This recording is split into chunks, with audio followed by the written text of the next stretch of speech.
온 씨가 이런 글을 썼습니다. 산에 가면 나는 좋더라. 바다에 가면 나는 좋더라. 님하고 가면 더 좋을래만이라고 하는 짧은 제목의 글을 썼습니다. 산에 가면 나는 좋다. 바다에 가면 나는 좋다.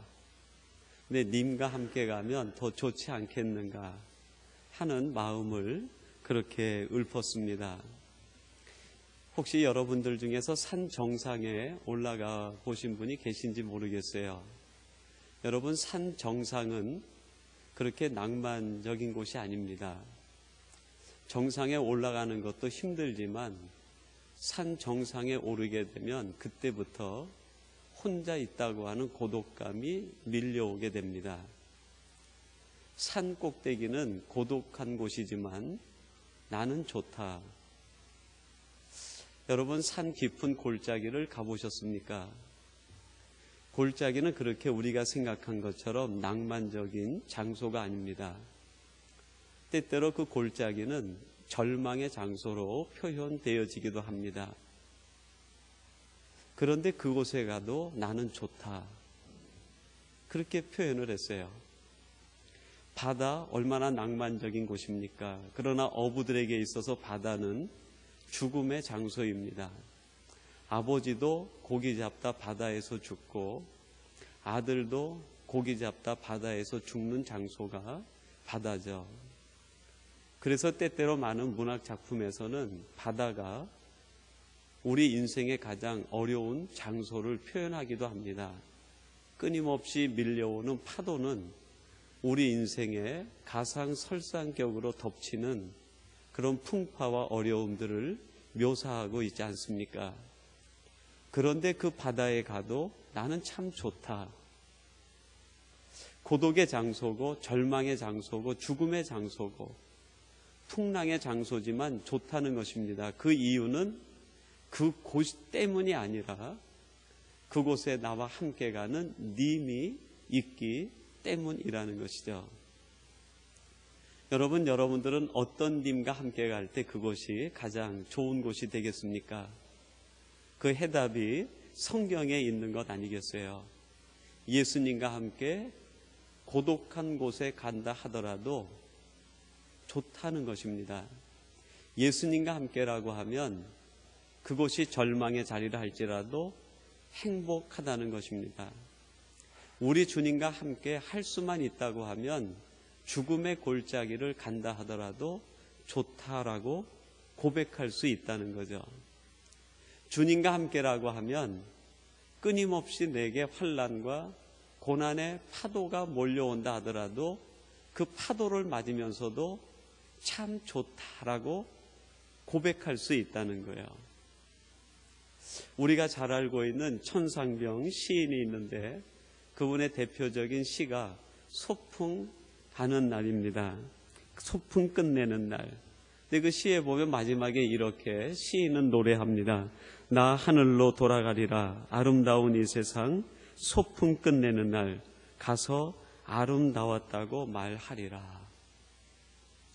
내가 돌아가서 하늘에 계신 하나님을 만나면 할 말이 있다는 겁니다. 참 아름다웠습니다. 내 인생은 소풍 같은 날이었습니다 라고 하늘에 계신 하나님께 그렇게 전하겠다는 거예요. 천상병 시인은 우리처럼 건강한 몸을 갖지 못했습니다. 평생을 지병으로 고생한 사람이에요. 그래서 시인 스스로가 자기 자신을 가리켜서 종합병원이라고 노래를 했어요. 나는 종합병원이다. 아침에 머리가 아픈 듯하면 저녁에는 허리가 아프고 그 다음날 되면 팔다리가 저려서 걷지를 못하고 안방에서 거실을 나오지 못해서 기어 나와야 되는 평생을 지병을 갖고 살았는데 하늘에 가면 하나님께 할 말이 있다는 거예요. 참 아름다웠습니다. 내 인생은 소풍 같았습니다.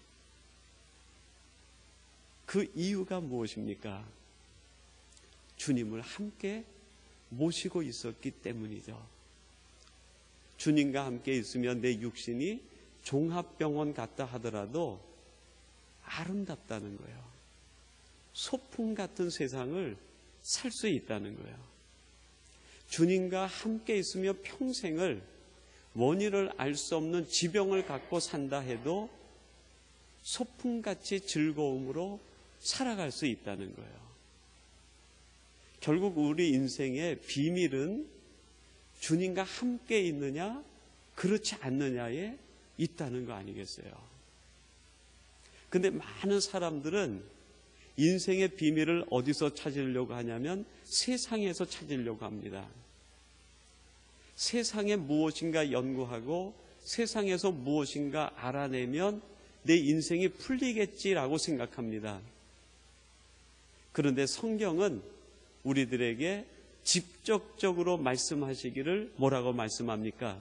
주님과 함께하면 고독의 자리에 있을지라도 절망의 자리에 있을지라도 우리의 육신이 종합병원 같다 할지라도 내 인생에 끊임없는 세상의 어려운 풍파의 파도가 몰려온다 하더라도 내가 평생 원인을 알 수 없는 고통의 이유를 가지고 살아간다 하더라도 소풍 같은 인생이 되고 가장 아름다운 인생을 살 수 있게 된다는 거예요. 바로 예수 그리스도가 비밀이라는 거예요. 이 비밀을 소유한 사람, 이 예수 그리스도와 함께 이 땅을 걸어가는 사람을 성경은 제자라고 이야기합니다. 사랑하는 성도 여러분, 여러분들이 이 시대에 진정 우리 주님, 우리 하나님이 택하신 백성이요 제자가 되시기를, 하나님의 거룩한 성도들이 되시기를 주님의 이름으로 축원합니다. 제자를 가리켜서 마세테스라고 얘기합니다.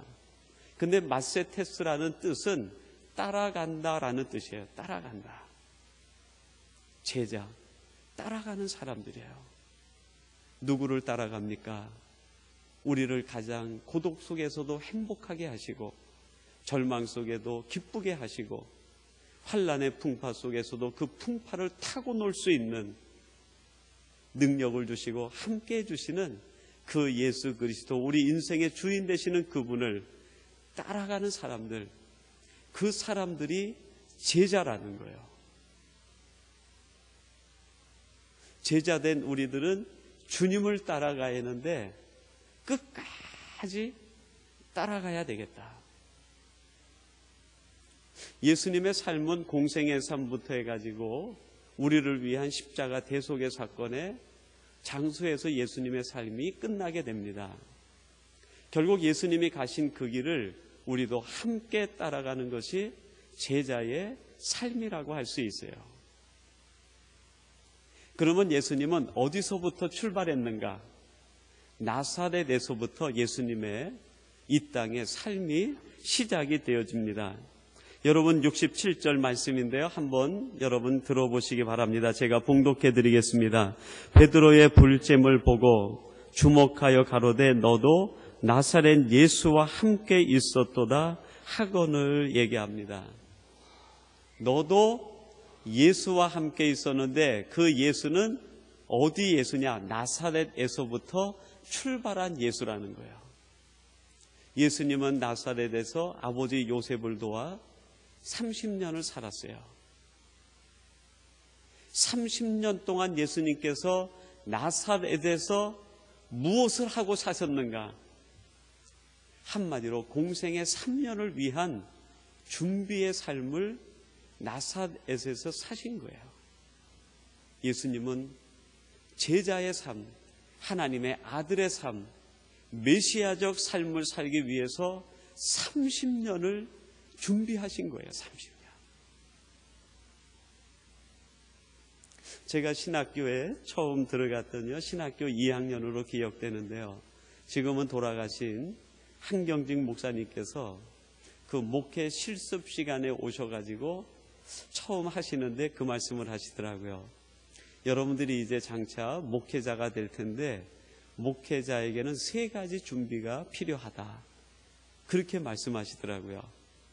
근데 그 말씀이 얼마나 그때 그 신학 초년병인 저에게 감동이 되고 우리 동기 신학생들에게 감동을 주었든지 지금도 동기 목사님들과 전화하면 그때 그 이야기를 해요. 그때 말씀하신 목사님의 그 가르침이 진리였다고, 평생 우리들이 목회에 다짐하고 또 다짐해야 될 아주 귀한 지침이었다고 그 얘기를 합니다. 목사님이 3가지를 준비해야 된다고 그랬는데, 첫째는 말씀 준비예요. 목회자는 어디를 가든지 누가 언제 우리 가정에서 말씀 좀 전해주세요 할지 모르니까 말씀을 준비를 잔뜩 해놔야 된다. 말씀 준비를 해놔라. 두 번째는 떠날 준비를 하라는 거예요. 언제든지 하나님께서 사명을 주시고 너는 이 사명의 자리로 가야겠다 하면 언제든지 그 자리에 사명의 자리로 갈 수 있도록 자신의 삶을 정리하고 떠날 준비를 하라는 거예요. 그리고 3번째 준비가 죽을 준비를 하라는 거예요.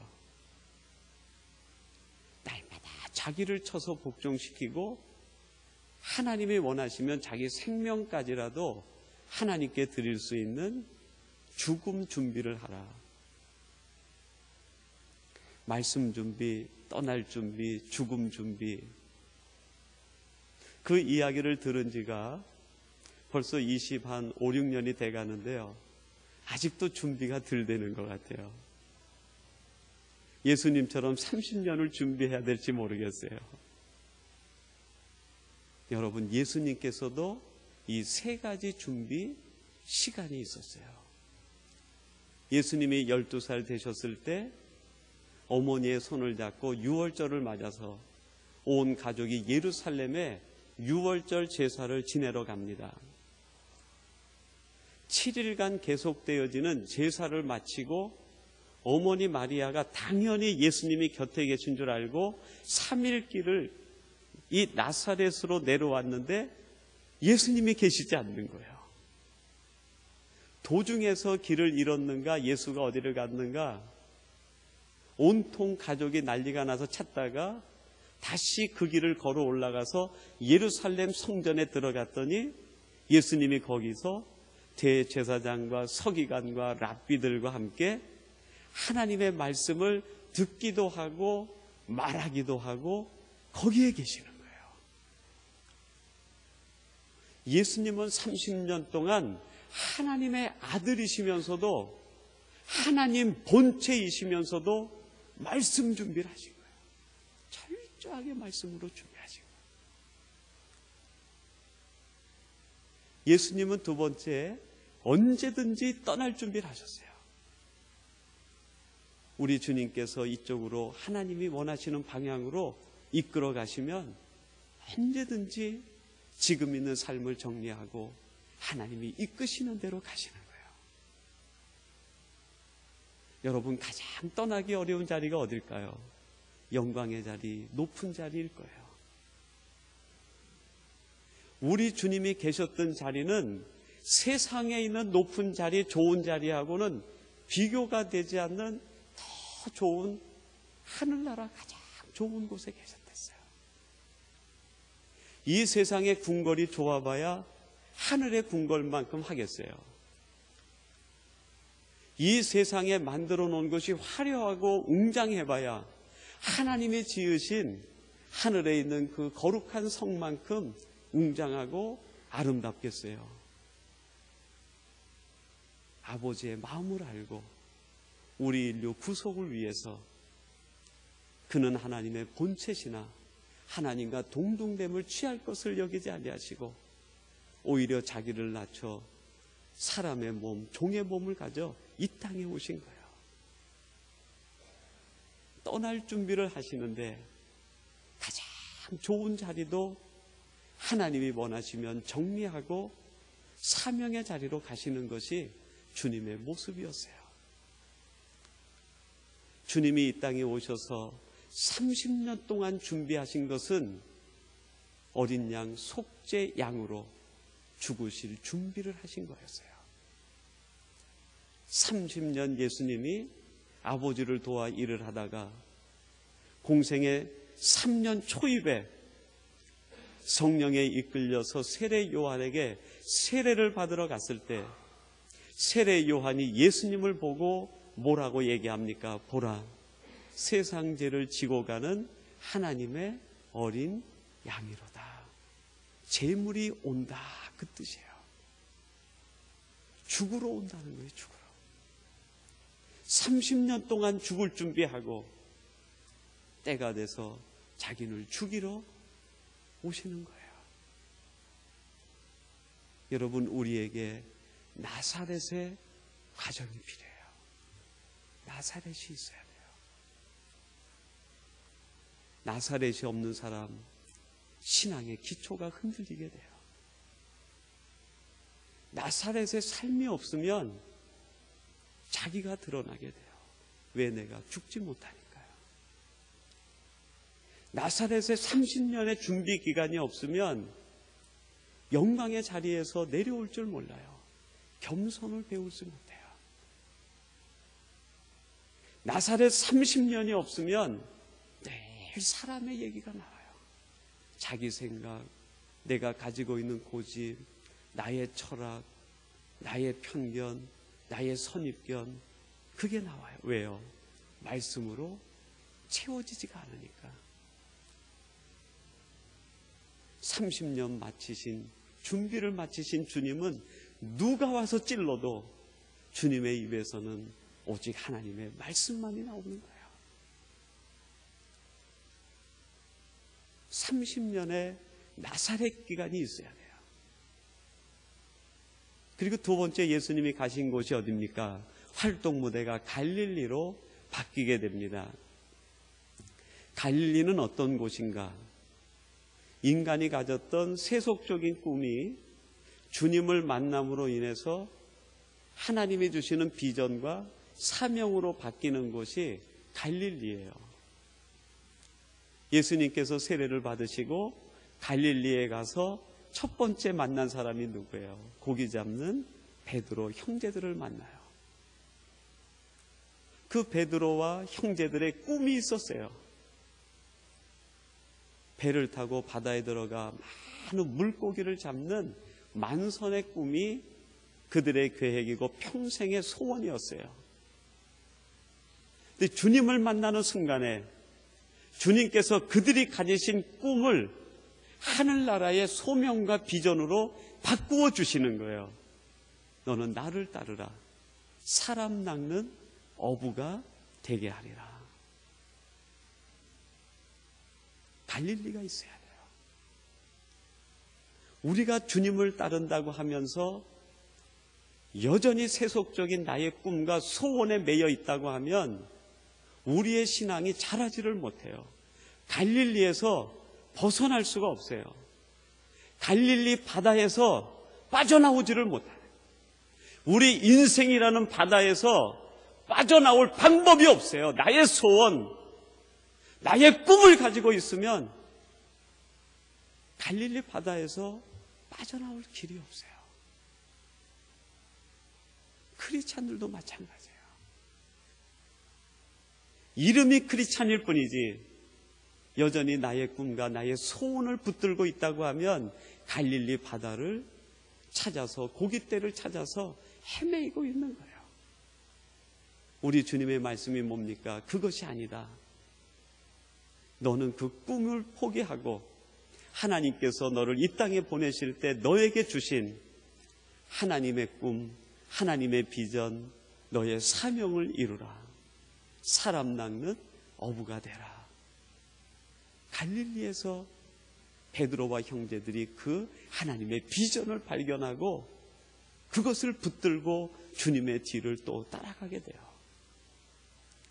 이어지는 말씀이 무엇입니까? 그때 그들이 배와 그물을 버려두고 예수를 좇으니라 그랬어요. 자기들의 만선의 꿈을 버리고 예수님을 붙든 거예요. 예수님과 더불어서 하나님께서 주신 소명과 사명과 비전을 붙들고 새로운 곳으로 나가게 되는 거예요. 나사렛의 30년의 준비, 갈릴리에서 우리의 꿈과 계획이 하나님의 나라의 비전과 소명으로 바꾸어져야 돼요. 그때 우리 눈이 비로소 열리게 되는 거예요. 갈릴리 바다에 머무는 사람이 아니라 세계 열방이 우리의 무대가 되는 거예요. 갈릴리에서 고기 때만 바라보다가 죽는 인생이 아니라 세계 열방의 하나님의 나라를 확장하다가 하나님의 계획을 이루다가 하나님이 부르실 때 기쁨으로 하나님 앞에 가는 사람이 될 수 있는 거예요. 갈릴리 삶의 과정이 있어야 돼요. 그 다음에 예수님이 이른 곳이 어디입니까? 예루살렘에 이르게 됩니다. 제자들이 예수님과 더불어서 함께 동행한 중에 이런 일이 있으리라고는 생각도 하지 못했어요. 예루살렘에 올라가는데 군중들과 허다한 무리들이 모여서 종려나무 가지를 꺾고 겉옷을 펴서 깔고 호산나 왕이여 우리의 주의 이름으로 오시는 왕이시여 갈채와 환호를 부르는 거예요. 제자들이 환상에 빠져버린 거예요. 이것이 예수님을 따르는 기쁨이구나. 이것이 예수님을 따르는 삶의 궁극적인 목표이구나. 복음서에 나와 있는 제자들이 예수님을 따라가는데 어디까지 따라갔는가? 복음서에서는 예루살렘까지밖에 제자들이 따라가지를 못해요. 영광의 자리, 왕의 자리, 인기의 자리, 화려한 자리, 거기까지밖에 못 가요. 그리고 홀로 주님께서 예루살렘을 넘어 마지막 장소에 이르게 되는데 그 장소가 어디입니까? 골고다 장소에 이르게 돼요. 제자의 길은 어디서 완성되는가? 골고다에서 완성이 되는 거예요. 희생과 죽음과 십자가의 자리, 거기에서 제자의 길이 완성되는 거예요. 근데 불행하게도 마가복음에 나오는 모든 제자들, 예루살렘까지는 왔지만 골고다까지는 가지를 못해요. 여러분은 오늘 본문에 보니까요, 그런 말씀을 합니다. 72절에 보니까요, 닭이 곧 두 번째 울더라. 이에 베드로가 예수께서 자기에게 하신 말씀, 곧 닭이 두 번 울기 전에 내가 세 번 나를 부인하리라 하심이 기억되어 생각하고 울었더라 라고 얘기합니다. 골고다까지 가지 못하고 주님께서 주시는 마음을 계속 부인했다는 거예요. 너는 여기까지 와야 된다. 너는 여기까지 와야 된다. 너는 여기까지 와야 된다. 아니에요. 저는 갈 수 없어요. 한 번, 두 번, 세 번. 여러분, 히브리어하고 헬라어는요, 강조법이 없다고 그랬어요. 비교급이 없습니다. 한 번, 두 번, 세 번 쓰는 것이 그냥 맨 처음이 기본급, 그 다음이 비교급, 그 다음이 최고 강조법, 그렇게 쓰이게 돼요. 너는 와야 된다. 아니에요. 너는 와야 된다. 왜 제가 갑니까? 너는 와야 된다. 저는 절대로 못 가요. 못 가겠다는 강조예요. 세 번 부인하는. 내가 왜 거기를 가야 됩니까? 나는 예루살렘까지만 따라가는 제자가 되겠습니다. 하나님의 마음은 무엇입니까? 아니야. 골고다까지 와야 돼. 십자가까지 와야 돼. 헬린 나우엔이라고 하는 영성 신학자가 있는데요, 예수님이 십자가에 못 박힐 때 함께 못 박힌 것이 있다 그랬어요. 영성적인 해석인데 세 가지가 함께 못 박혔다고 그랬어요. 첫째는 예수님의 감정이 못 박혔다. 예수님이 십자가에 못 박히실 때 그 수많은 군중들이 하나님의 아들이신 그분이 피조한 인간이 주님을 향해 조롱하고 채찍질하고 욕을 하는데 거기에 대해서 얼마만큼 인간적인 분노와 미움이 있었겠어요. 오죽하면 주님께서 그들을 향해 아버지여 저들을 용서해 주시옵소서 그랬겠어요. 그들에 대한 감정이 없으면 용서도 없는 거예요. 그들이 얼마만큼 지금 주님의 감정을, 마음을 아프게 했는지 아버지여 저들을 용서해 주시옵소서. 그 한마디 속에 용서의 크기와 무게만큼 우리 주님의 마음속에 엄청난 인간적 분노와 미움이 있는 거예요. 근데 주님은 그 십자가에 함께 그것을 못 박아버린 거예요. 헨리 나우엔이 얘기하기를 두 번째는 의지를 못 박아버렸다 그랬어요. 의지는 내가 하고 싶은 거죠. 십자가 아래에 있는 군중들이 외칩니다. 내가 하나님의 아들이거든 십자가에서 내려오라. 여러분, 인간적인 의지로 왜 내려가고 싶은 마음이 없겠어요? 왜 내려가고 싶은 마음이 없겠어요? 지난번 우리 리더 수련회를요, 우리 캠프 알렉산드라에서 우리 순장님들과 우리 항전직 많은 분들이 또 청년들과 함께 은혜 시간을 가졌는데요. 예배를 드리고 기도하다가 2부 기도 시간에 우리 신윤희 목사님과 이경선 목사님이 인도를 하시는데, 이제 우리 한번 무릎을 꿇고 기도 한번 해보십시다. 그렇게 얘기를 하시더라고요. 그래서 무릎을 꿇고 한 5분 정도 기도합시다. 그러고 기도하는데 제 마음에는 시간이 좀 오래 흐르는 것 같아요. 1분, 2분, 3분, 4분, 5분 얘기했는데 5분 지나니까요, 다리가 저려오기 시작하더라고요. 발목이 아프기 시작하고 손을 들고 회개하면서 기도하는데요, 마음속에 손 좀 대리면 안 될까? 목사님 5분 됐는데 이제 일어나라고 얘기하면 안 될까? 기도하는데요, 5만 가지 생각이 다 들어오더라고요. 5분을 못 견디는 거예요. 5분을 못 이겨요. 우리의 의지가 그렇게 약해요. 무릎 꿇고 밤새도록 기도할 수도 있을 것 같았는데 우리의 의지가 5분을 못 남기더라고요. 내가 생각해 놓은 기준이 있으면 1초만 넘어도 못 견디는 거예요. 우리의 의지가. 하나님이 문제가 아니라 내 의지가 문제예요. 그래서 우리 주님은 십자가에 못 박으실 때 인간의 악한 의지마저도 함께 못을 박아버렸다. 세 번째는 인간의 지적인 생각들을 못을 다 박아버렸다.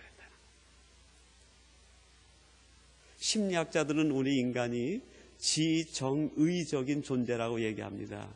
지성적인 존재, 감정적인 존재, 의지적인 존재라는 거예요. 그러니까 예수님이 십자가에 못 박히신 것은 몸만, 육체만 못 박힌 것이고 우리의 육체만 죽이셔서 제물이 되신 것이 아니라, 짐승처럼 죽으신 것이 아니라 우리 인간의 지정의적인 요소를 함께 쳐서 복종시키고 죽이셨다는 거예요. 그 자리에 가야 제자가 된다는 거예요. 예루살렘까지 가가지고는 진정한 제자가 될 수 없다는 거예요. 우리의 감정이 살아있고 내 의지가 살아있고 나의 지식이 살아있으면 제자가 될 수 없다는 거예요. 그것이 십자가에 완전히 못 박혀서 예수님의 육체가 그에서 죽은 것처럼 우리 마음속에는 허다한 감정들이 다 죽어버리고 나라고 하는 의지가 죽어버리고 내가 가지고 있는 자존심의 지식이 죽어버릴 때 우리는 비로소 한 사람의 온전한 제자로 거듭날 수 있게 된다는 거예요. 여러분, 갈라디아서 5장 24절에 이것을 경험한 사도 바울의 고백이 있습니다. 예수 그리스도의 사람은 십자가에 그의 육체와 함께 정과 욕심을 못 박았느니라. 함께 못 박아버린다는 거예요. 이렇게 해서 새로 태어난 제자들이 어떤 제자들일까요? 사도 행전적 제자들이에요. 베드로가 복음서적인 제자에 있을 때는 예루살렘까지가 경계였지만 사도행전적 제자가 되면서 그는 예루살렘을 뛰어넘어요. 골고다의 주님처럼 제자의 아름다운 삶을 살아가기 시작합니다. 여러분, 우리들이 복음서 제자들처럼 예루살렘에 머물러서 나의 환상을 쫓고 최고의 자리, 영화의 자리, 부귀의 자리 오르기 위해서 제자가 되려고 하는 것이 아니라 예수님처럼 골고다에 올라가서 우리의 감정, 나의 의지, 나의 지식, 그거를 다 죽이고 우리 주님이 쓰시기 원하는 대로 마음대로 쓰실 수 있는 사도행전적 제자가 돼서 예루살렘, 유대, 사마리아 땅끝까지 하나님의 나라를 이루어가는 진정한 제자들이 되시기를 주님의 이름으로 축원합니다. 하나님 아버지 감사합니다. 저희들이 주님의 제자로 살겠다고 고백하면서 우리가 있는 신앙의 현주소가, 우리 제자도의 현주소가 어딘지 돌아보게 해 주시옵소서. 나사렛의 준비, 갈릴리에서 사명의 발견, 예루살렘에서의 영화를 꿈꾸는 것 포기하고 우리 주님 원하시는 골고다에 이르러 우리의 정과 욕심을 십자가에 못 박고 예수 그리스도의 사람으로 진정한 제자로 살게 해 주옵소서. 예수님의 이름으로 기도하옵나이다. 아멘. 하늘의